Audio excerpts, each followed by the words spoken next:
Hello friends. आज के इस वीडियो में हम लोग यह जानने की कोशिश करते हैं कि आखिर मार्कोवनिकॉव रूल क्यों दिया गया, इसके पीछे लॉजिक क्या है, अर्थात ये रूल कहाँ से आता है, इसके पीछे थ्योरेटिकल एक्सप्लेनेशन क्या है। तो इसको हम लोग जानने की कोशिश करते हैं। मगर इस बात को जानने के पहले हमें ये जानना होगा कि आखिर मार्कोवनिकॉव रूल है क्या। तो मार्कोवनिकॉव रूल जो है वो एक अनसिमेट्रिकल अल्कीन हो अगर आपके पास, और आप उस अनसिमेट्रिकल अल्कीन को हाइड्रोजन हैलाइड से रिएक्शन कर रहे हैं तो दो प्रोडक्ट बनेगा। उस दोनों प्रोडक्ट में कौन मेजर प्रोडक्ट होगा, इस बात को बताने के लिए हमें मार्कोवनिकॉव रूल का यूज करना पड़ता है। ये रूल कहता है कि हाइड्रोजन हैलाइड जब अल्कीन पे ऐड होगा, HX HCl हो सकता है, HBr हो सकता है, कोई एक अनसिमेट्रिकल अल्कीन पे ऐड हो रहा है, तो उसमें मेजर प्रोडक्ट वो होगा जिसमें हाइड्रोजन उस कार्बन से अटैच हो रहा है जिस पर कि पहले से ही ज़्यादा हाइड्रोजन है। इसको कुछ हम लोग ऐसे भी कहते हैं, रिच बिकम्स रिचर, अर्थात जो कार्बन हाइड्रोजन के टर्म्स में पहले से रिच है, ज़्यादा हाइड्रोजन रखता है, वही कार्बन पे ज़्यादा हाइड्रोजन जो रखता है उसी कार्बन पे और भी हाइड्रोजन ऐड होगा, अर्थात रिच बिकम्स रिचर।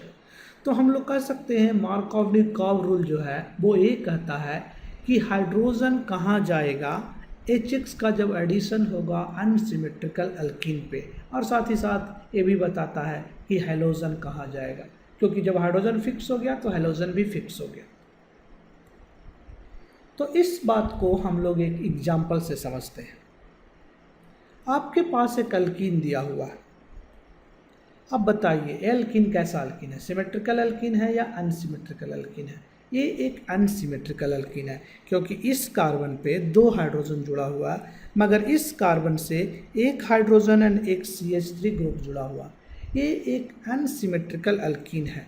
अगर इस पे आप HX ऐड करिएगा, अर्थात हाइड्रोजन हैलाइड से रिएक्शन करिएगा, तो दो प्रोडक्ट बनेंगे। आपको लिखना है कि कौन कौन से दो प्रोडक्ट बनेंगे। कैसे लिखिएगा, एक प्रोडक्ट तो तब होगा जब हाइड्रोजन आपका इस कार्बन से जाके अटैच हो जाए एंड हैलोजन इस कार्बन से जाके अटैच हो जाए, तो क्या प्रोडक्ट बनेगा। उस केस में आपका प्रोडक्ट बनेगा CH3 CH, यहाँ पे X अटैच हो चुका है, एंड CH2 यहाँ पे हाइड्रोजन अटैच हो चुका है। दूसरा पॉसिबिलिटी था यहाँ पे आपका हैलोजन अटैच हो और इस कार्बन पे हाइड्रोजन अटैच हो, तो इस केस में क्या प्रोडक्ट बनेगा। इस केस में प्रोडक्ट होगा CH3 CH, एंड यहाँ पे आपका हाइड्रोजन अटैच हुआ है और इस कार्बन पे आपका हैलोजन अटैच हुआ है। तो आप देख सकते हैं कि अगर आपके पास एक अनसिमेट्रिकल अल्कीन है, उस पर हाइड्रोजन हैलाइड ऐड कर रहे हैं, तो दो प्रोडक्ट बन रहा है। एक प्रोडक्ट आपका A वाला है और दूसरा प्रोडक्ट A है। अब क्वेश्चन ये उठता है कि इस दोनों प्रोडक्ट में मेजर प्रोडक्ट कौन है। तो यहाँ पे आपका मार्कोवनिकॉव रूल आता है। ये रूल कहता है कि वो वाला प्रोडक्ट मेजर होगा जिसमें कि हाइड्रोजन उस कार्बन से अटैच हुआ है जिस पे कि पहले से ही ज़्यादा हाइड्रोजन है। अगर इस दोनों कार्बन को कंपेयर करिए तो इस कार्बन पे दो हाइड्रोजन है और इस कार्बन पे एक हाइड्रोजन अटैच है, यानी A वाला जो कार्बन है वो हाइड्रोजन के टर्म्स में ज़्यादा रिच है, यानी कि हाइड्रोजन इसी कार्बन पे अटैच होगा, तब आपका मेजर प्रोडक्ट बनेगा। यानी कि A वाला जो कंपाउंड है वो आपका मेजर प्रोडक्ट है। So this is your major product and this is your minor product. तो ये हुई बात मार्कोवनिकॉव रूल्स की।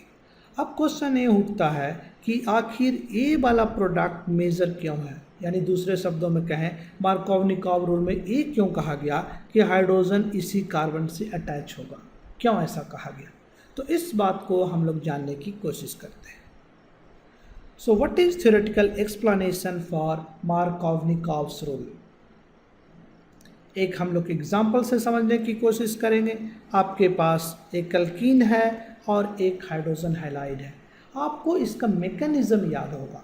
इस रिएक्शन का मैकेनिज्म क्या था, पहला स्टेप में एक हाइड्रोजन अटैच होता है और एक कार्बोकैटायन फॉर्म होता है। तो ए हाइड्रोजन यहाँ डेल्टा प्लस चार्ज है और इस पे डेल्टा माइनस चार्ज है। तो ए हाइड्रोजन इस कार्बन से अगर अटैच हो जाए तो इस कार्बन पे प्लस चार्ज आएगा, कुछ इस तरीके से। इस कार्बन से हाइड्रोजन आपका अटैच हो गया तो इस कार्बन पे 3 ही बॉन्ड है, अर्थात एक बॉन्ड लॉस हो चुका है, तो इस कार्बन पे एक पॉजिटिव चार्ज हुआ। ये कितने डिग्री का कार्बोकैटायन है? ये 1 डिग्री का कार्बोकैटायन है, क्योंकि एक कार्बन जो है केवल एक ही कार्बन से जुड़ा हुआ, तो दिस इज 1 डिग्री कार्बोकैटायन।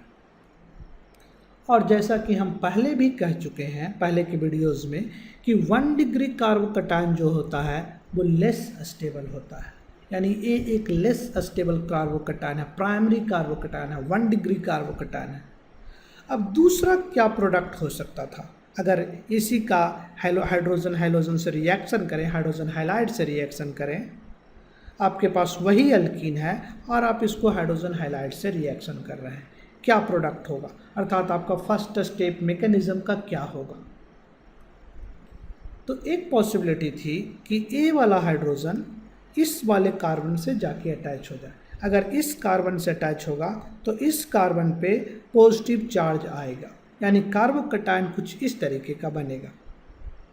आपके इस कार्बन पे पॉजिटिव चार्ज है, ये कितने डिग्री का कार्बोकैटायन है आप बता सकते हैं? एक कार्बन 2 कार्बन से जुड़ा हुआ, एक कार्बन तो ए हुआ और एक दूसरा कार्बन ए हुआ, अर्थात ए कार्बन जो है 2 डिग्री का कार्बोकैटायन है। एंड 2 डिग्री का कार्बोकैटायन जो है मोर स्टेबल होता है compare to 1 degree carbocation.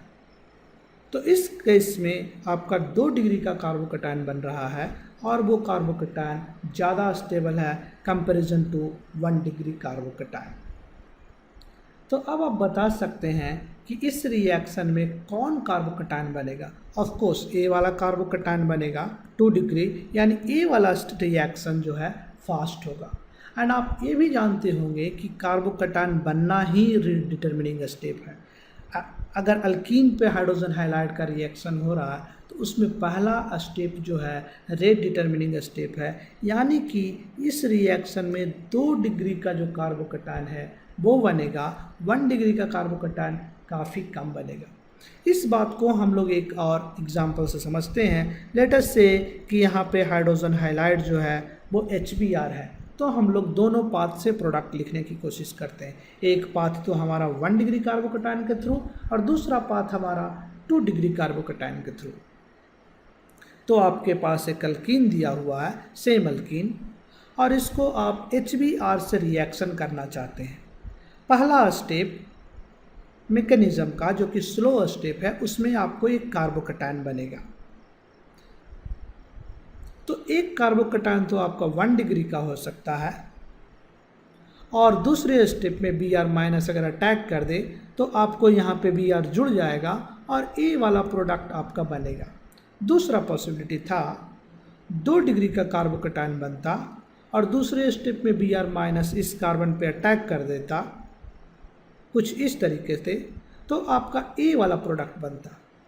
Now इस केस में ए वाला प्रोडक्ट जो होगा वो माइनर होगा, basically 1 bromopropane that is a minor product and 2 bromopropane जो होगा वो मेजर प्रोडक्ट होगा। सेकेंड स्टेप फास्ट स्टेप है, इसीलिए इस बात पे रेट डिपेंड नहीं करेगा कि Br माइनस कितना फास्ट अटैक कर रहा है या स्लो अटैक कर रहा है, वो रेट डिटर्मिनिंग स्टेप नहीं है। तो इस रिएक्शन का ओवरऑल जो प्रोडक्ट है वो फर्स्ट स्टेप पे डिपेंड कर रहा है। एंड फर्स्ट स्टेप में क्या बन रहा? कार्बोकैटायन बन रहा है। एंड कार्बोकैटायन का जो फॉर्मेशन है वो किस पे डिपेंड कर रहा है? Stability of carbocation. 2 degree carbocation ज़्यादा स्टेबल है, ये ज़्यादा फास्ट रेट से बन रहा है, यानी कि अगर 2 डिग्री कार्बोकैटायन फास्ट रेट से बन रहा तो आपका फाइनल प्रोडक्ट भी फास्ट रेट से बनेगा, क्योंकि जो दूसरा स्टेप है उस पर तो रेट डिपेंड ही नहीं कर रहा, वो तो फास्ट है। यानी कि एक बार जब कार्बोकैटायन बन गया तो वो अपने आप से ही 2 ब्रोमोप्रोपेन बन ही जाएगा या 1 ब्रोमोप्रोपेन भी बन जाएगा अगर आपके पास 1 डिग्री कार्बोकैटायन है। कहने का मतलब ये हुआ कि दूसरा स्टेप इसमें प्ले नहीं करता है। First step is the only thing that matters, केवल पहला स्टेप यहाँ पे आपका मैटर करता है। तो ये आपका सेकेंड स्टेप है एंड ये आपका फर्स्ट स्टेप है। First step rate determining step है एंड सेकेंड स्टेप आपका फास्ट स्टेप है। नाउ इस रिएक्शन का हम लोग फ्री एनर्जी डायग्राम बनाने की कोशिश करते हैं और वहाँ से देखने की कोशिश करते हैं कि मार्कोव-निकोव रूल जो है उसका होना क्यों ज़रूरी है या उसके पीछे थ्योरेटिकल एक्सप्लेनेशन क्या है। तो इस केस पे दोनों ही प्रोडक्ट के लिए वन प्रोडक्ट जो कि 1 डिग्री कार्बोकैटायन के थ्रू बना है और दूसरा प्रोडक्ट जो 2 डिग्री कार्बोकैटायन के थ्रू बना है, दोनों प्रोडक्ट के लिए हम लोग फ्री एनर्जी डायग्राम बनाते हैं। पहला कंसिडर करते हैं जो 2 डिग्री कार्बोकैटायन के थ्रू बना है। शुरू में आपके पास से एल्कीन है एंड रिएजेंट है HBr। 2 डिग्री कार्बोकैटायन से जो प्रोडक्ट बना है वो फाइनल प्रोडक्ट आपका ये है। अब किसी भी पोटेंशियल एनर्जी डायग्राम या फ्री एनर्जी डायग्राम बनाने के लिए आपको देखना पड़ता है कि कौन कौन सा कार्बोकैटायन है एंड कौन कौन सा ट्रांजिशन स्टेट है। पहले के वीडियो में हम डिस्कस कर चुके हैं कि कार्बोकैटायन इस केस में कैसे बनाए एंड ट्रांजिशन स्टेट कैसे बनाए। यहाँ पे हम straight forward carbocation and transition state को दिखा रहे हैं। तो ये आपका ट्रांजिशन स्टेट है एंड ये आपका कार्बोकैटायन है। तो अगर आप initial reactant, product, carbocation and transition state के फ्री एनर्जी को मिलाते हुए कर्व खींचें तो वो आपका पोटेंशियल एनर्जी डायग्राम और इस केस में क्या है फ्री एनर्जी डायग्राम होगा कुछ इस तरीके से। तो ये आपका 2 डिग्री कार्बोकैटायन के थ्रू जो रिएक्शन हो रहा है उसका फ्री एनर्जी डायग्राम है। एंड ए पाथ और बेसिकली ये जो ऑर्डिनेट का डिस्टेंस है, this distance is free energy of activation. अर्थात कहने का मतलब ये हुआ कि अगर आप इस रिएक्शन को करवाना चाहते हैं तो मिनिमम आपको इतना फ्री एनर्जी देना ही पड़ेगा। तो ये हुआ 2 डिग्री कार्बोकैटायन के थ्रू प्रोडक्ट जो बन रहा है उसका फ्री एनर्जी डायग्राम। यहाँ पे एक्स एक्सिस पे रिएक्शन कोऑर्डिनेट है, यानी किस रेट से या कैसे कैसे रिएक्शन प्रोग्रेस कर रहा है, एंड वाई एक्सिस पे हमारा फ्री एनर्जी है, डेल्टा जी है। अब जो 1 डिग्री कार्बोकैटायन के थ्रू जो प्रोडक्ट बनेगा उसका हम लोग फ्री एनर्जी डायग्राम प्लॉट करते हैं। तो फाइनल जो अल्कीन बनेगा वो ये है और इस अल्कीन का फ्री एनर्जी जो होगा पहले वाले अल्कीन से ज़्यादा होगा, इसलिए हमने इसको ऊपर रखा है। नेक्स्ट स्टेप में क्या करना पड़ेगा, हमें कार्बोकैटायन एंड ट्रांजिशन स्टेट को प्लॉट करना पड़ेगा या शो करना पड़ेगा पोटेंशियल एनर्जी डायग्राम पे। तो ये आपका ट्रांजिशन स्टेट है, ये आपका कार्बोकैटायन है। या ध्यान दीजिए इस दोनों का ही एनर्जी जो है हमने हाई रखा है। क्यों? क्योंकि ये जो है 1 डिग्री कार्बोकैटायन है, लेस स्टेबल है, तो इसके कंपेयर में इसका जो एनर्जी होगा वो हाई होगा। सिमिलरली इसके ट्रांजिशन स्टेट का भी फ्री एनर्जी पहले वाले ट्रांजिशन स्टेट के फ्री एनर्जी से ऊपर होगा, इसलिए हमने इसको ऊपर रखा है। अब इस सब स्पेसिस के पोटेंशियल एनर्जी को या फ्री एनर्जी को मिला दीजिए तो जो कर्व बनेगा वही इस रिएक्शन का फ्री एनर्जी डायग्राम है। अर्थात इस कार्बोकैटायन 1 डिग्री कार्बोकैटायन के थ्रू जो प्रोडक्ट बन रहा उसका फ्री एनर्जी डायग्राम है कुछ इस तरीके से। तो ये जो है 1 डिग्री कार्बोकैटायन के थ्रू जो प्रोडक्ट बन रहा है उसका फ्री एनर्जी डायग्राम है। And corresponding free energy of activation जो है वो इनिशियल रिएक्टेंट से यहाँ तक का जो ऑर्डिनेट का डिस्टेंस है वो है free energy of activation. Basically ये जो है free energy of activation for 1 degree है एंड ये जो है free energy of activation for 2 degree of carbocation है। नाउ इस रिएक्शन डायग्राम में या रिएक्शन कोऑर्डिनेट में फ्री एनर्जी डायग्राम में आप देख सकते हैं कि इसका जो फ्री एनर्जी ऑफ एक्टिवेशन है वो ज़्यादा है। अर्थात इस पाथ को फॉलो करने वाला बहुत ही कम मॉलिक्यूल होगा, इस पाथ को कम मॉलिक्यूल फॉलो करेगा, बट इस पाथ को ज़्यादा मॉलिक्यूल फॉलो करेगा। तो हम लोग कह सकते हैं काइनेटिकली कंट्रोल्ड प्रोडक्ट ये होगा एंड ये प्रोडक्ट आपका मेजर प्रोडक्ट होगा। तो यहाँ से हम समझ सकते हैं कि मार्कोव-निकोव रूल आखिर क्यों दिया गया, क्यों हमारा प्रोडक्ट मेजर है जो कि 2 डिग्री कार्बोकैटायन से आ रहा है। क्योंकि उसका potential energy, free energy of activation कम है, इसलिए ज़्यादा मॉलिक्यूल उस पाथ से जा रहे हैं। एंड फाइनल प्रोडक्ट जो मेजर है आपका 2 डिग्री कार्बोकैटायन से जो प्रोडक्ट बन रहा, वो प्रोडक्ट जो है आपका मेजर प्रोडक्ट है।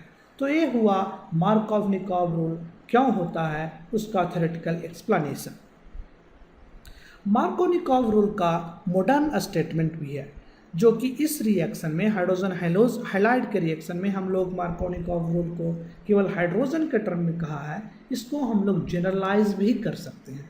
हाइड्रोजन क्या है? हाइड्रोजन हैलाइड के रिएक्शन में हाइड्रोजन एक इलेक्ट्रोफाइल है, तो हम लोग इसको इलेक्ट्रोफाइल से जनरेट या जनरलाइज कर सकते हैं। तो अगर हम मार्कोव-निकोव रूल को जनरलाइज करें किसी भी इलेक्ट्रोफाइल के लिए, तो हम लोग क्या कहेंगे? हाइड्रोजन वहाँ पे केवल इलेक्ट्रोफाइल था, कुछ और नहीं था। ये रिएक्शन किस बात से कंट्रोल था? ये रिएक्शन जो था कार्बोकैटायन के स्टेबिलिटी से कंट्रोल था। ये मैटर ही नहीं करता कि हाइड्रोजन इलेक्ट्रोफाइल है कि क्या इलेक्ट्रोफाइल है, कोई भी इलेक्ट्रोफाइल रहेगा आपका पाथ वही फॉलो होगा, अर्थात 2 डिग्री कार्बोकैटायन से जो प्रोडक्ट बनेगा वही आपका मेजर प्रोडक्ट बनेगा। हाँ, ये अलग बात है कि अगर किसी में 3 डिग्री कार्बोकैटायन है तो 3 डिग्री वाला मेजर होगा, या कोई और कार्बोकैटायन है जो ज़्यादा स्टेबल है, वो प्रोडक्ट आपका मेजर प्रोडक्ट होगा। तो मार्कोव-निकोव रूल का मॉडर्न स्टेटमेंट क्या है? इसका मॉडर्न स्टेटमेंट है, अगर आपके पास कोई एक अनसिमेट्रिकल अल्कीन है और उस पे आप कोई इलेक्ट्रोफाइल ऐड कर रहे हैं, तो इलेक्ट्रोफाइल इस तरह से अपने आप को अटैच करेगा कि आपका ज़्यादा स्टेबल कार्बोकैटायन बने, या दूसरे शब्दों में कहें कि इलेक्ट्रोफाइल उसी कार्बन पे जाएगा जिस कार्बन पे कि पहले से ही ज़्यादा नंबर्स ऑफ हाइड्रोजन है। इस कार्बन पे 2 हाइड्रोजन है, इस कार्बन पे कोई भी हाइड्रोजन नहीं है, इसीलिए इलेक्ट्रोफाइल इस कार्बन से जाकर के अटैच हो जाएगा। तो कहने का मतलब ये हुआ, positive portion of reagent adds to yield more stable carbocation, यानी कि इलेक्ट्रोफाइल जो है उस पोर्शन से ऐड होगा सो दैट आपका जो कार्बोकैटायन है वो एक स्टेबल कार्बोकैटायन बन सके। तो ये हुआ मॉडर्न स्टेटमेंट ऑफ मार्कोव-निकोव रूल। एक एग्जाम्पल से हम लोग समझने की कोशिश करते हैं। आपके पास कोई अल्कीन है और इसको आप रिएक्ट कर रहे हैं ICl के साथ, आपको प्रोडक्ट लिखना है। मेजर प्रोडक्ट क्या होगा? आप खुद से ट्राई करिए कि इस केस में मेजर प्रोडक्ट क्या होगा। तो इस प्रॉब्लम को करने के लिए सबसे पहले हमें एक इलेक्ट्रोफाइल जनरेट करना पड़ेगा। आपको याद होगा कि ICl का जो बॉन्ड है वो पोलर बॉन्ड है, क्योंकि क्लोरीन जो है वो आयोडीन से ज़्यादा इलेक्ट्रोनिगेटिव है, अर्थात ए वाला जो बॉन्ड है क्लोरीन की तरफ ज़्यादा खिंचा हुआ है, तो क्लोरीन के पास डेल्टा निगेटिव चार्ज होगा एंड आयोडीन के पास डेल्टा पॉजिटिव चार्ज होगा, यानी कि हम लोग यहाँ पे एक इलेक्ट्रोफाइल जनरेट कर सकते हैं। आयोडीन के पास डेल्टा प्लस चार्ज है, क्योंकि क्लोरीन जो है मोर इलेक्ट्रोनिगेटिव है आयोडीन से, इसीलिए क्लोरीन के पास थोड़ा डेल्टा निगेटिव चार्ज है। अब यहाँ पे हम लोग इस इलेक्ट्रोफाइल को, इलेक्ट्रोफाइल इस केस में I+ है, उसको कार्बन के साथ अटैच कर सकते हैं। कैसे? हमारा कर्व एरो फ्लो होगा। तो ये जो बॉन्ड पेयर है कार्बन कार्बन बॉन्ड, ये आयोडीन के साथ जा कर के एक नया बॉन्ड बनाएगा। सेम टाइम पे आयोडीन क्लोरीन का जो बॉन्ड पेयर है वो लोन पेयर में कन्वर्ट हो जाएगा, यानी ए वाला एरो क्या कर रहा, ए एरो जो है एक बॉन्ड पेयर से दूसरा बॉन्ड पेयर में कन्वर्ट हो रहा। ए एरो क्या कर रहा, ए एरो जो है आपका बॉन्ड पेयर से लोन पेयर में कन्वर्ट हो रहा है। तो इसको हम लोग ऐसे दिखा सकते हैं। आपके पास फाइनली एक कार्बोकैटायन बनेगा। क्यों? क्योंकि इस कार्बन के पास अब 1, 2 और 3 ही बॉन्ड बचेगा, तो इस कार्बन के पास एक पॉजिटिव चार्ज होगा एंड इस कार्बन से ए वाला आयोडीन आकर के अटैच हो जाएगा। तो नेक्स्ट स्टेप में क्या होगा, क्लोरीन माइनस जो है वो इस कार्बन पे अटैक कर सकता है, क्योंकि इस रिएक्शन में क्लोरीन माइनस आपका न्यूक्लियोफाइल है। कुछ इस तरीके से। तो फाइनल प्रोडक्ट क्या होगा, आपको क्लोरीन जा करके इस कार्बन पे जोड़ देना है। तो एक कंपाउंड आपका फाइनल प्रोडक्ट होगा इस रिएक्शन के केस में।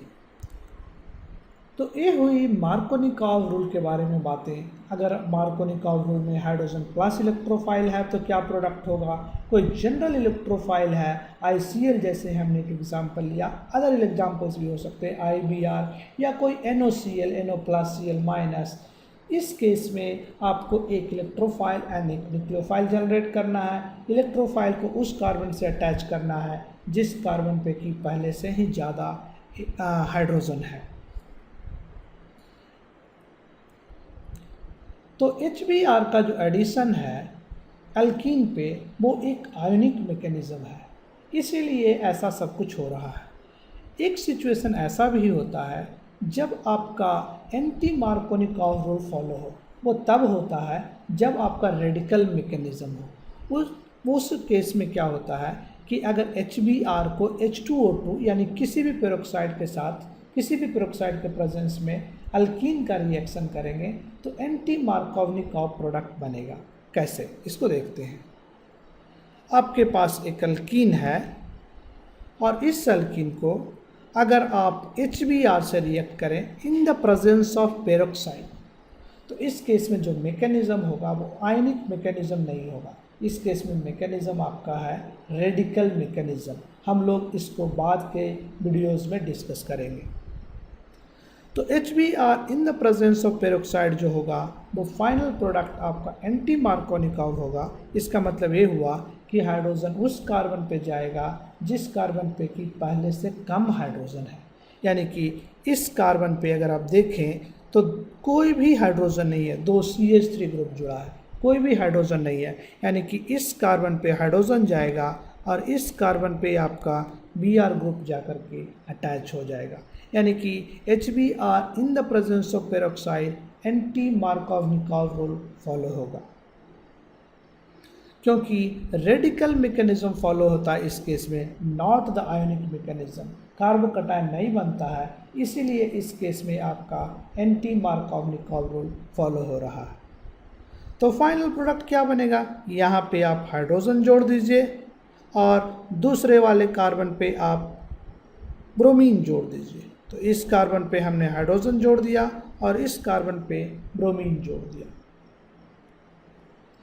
एक इम्पॉर्टेंट बात इस केस में ये है कि ये रूल जो एंटी मार्कोनिकॉव का है केवल HBr के साथ ऑब्जर्व किया गया। अगर आपके पास दूसरा हाइड्रोजन हाइलाइड है जैसे HF, HCl और HI, ये जो है पेरोक्साइड का इफेक्ट या कहें anti Markovnikov in the presence of peroxide is not observed. Only with HBr, not with HCl, HF और HI। तो इस वीडियो में आपने देखा कि आखिर मार्कोनिकॉव रूल क्यों दिया गया, उसके पीछे लॉजिक क्या है, उसके पीछे एक्सप्लेनेशन क्या है। तो हमने कहा कि ये एक्सप्लेनेशन ये है कि कार्बोकटायनिक मैकेनिज्म है, आयनिक मैकेनिज्म है, और कार्बोकटायन का फॉर्मेशन जो है वो रेट डिटर्मिनिंग स्टेप है in the first step, second step जो है फास्ट स्टेप है। इसलिए रिएक्शन का फाइनल प्रोडक्ट जो है फर्स्ट स्टेप से गाइड होता है, यानी कार्बोकटायन जो स्टेबल होगा वही फाइनल प्रोडक्ट को मेजर बनाएगा। आशा करते हैं ये वीडियो आपको अच्छी लगी होगी। आप अपने दोस्तों के बीच में इसको शेयर करिए और नेक्स्ट वीडियो में हम लोग अल्कीन की कुछ और रिएक्शंस के बारे में बात करेंगे। Thank you.